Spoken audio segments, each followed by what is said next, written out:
जय जय राम कृष्ण हरी। आज शंकराचार्यांची जयंती।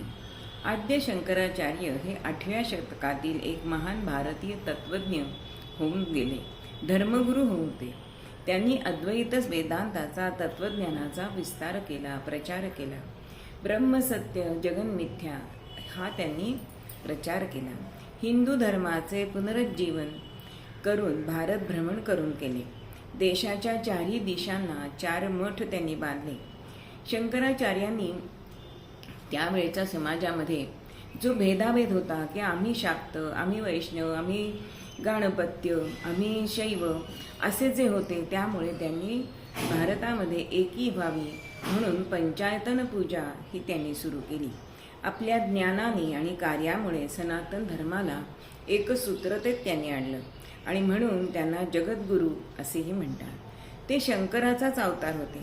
अवघं 32 वर्षाचं आयुष्य, पण कार्य किती महान। अनेक स्तोत्र रचली, टीका लिहिल्या, भाष्य लिहिलं।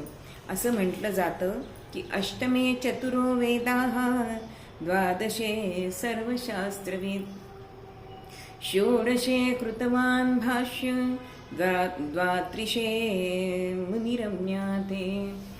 शंकराचार्यांना एवढं ज्ञान होतं तरी ते किती लीन होते, कारण विद्या विनयेन शोभते। जेव्हा त्यांना एकाने विचारलं की तुमचं ज्ञान अगाध आहे, तुम्ही किती ज्ञानी आहात, तेव्हा त्यांनी काय केलं असेल तर आपला जो कमंडलू होता तो आपल्या कमंडलूमध्ये आपला दंड हा भिजवलाय आणि त्या कमंडलूतल्या पाण्यामध्ये जेवढा दंड भिजला तेव्हा त्या गृहस्थांना ते सांगतात की माझ्याकडे हा दंड जेवढा भिजलाय ना तेवढंच ज्ञान आहे, जो कोरडा राहिलेला आहे ते ज्ञान माझ्याकडे नाही।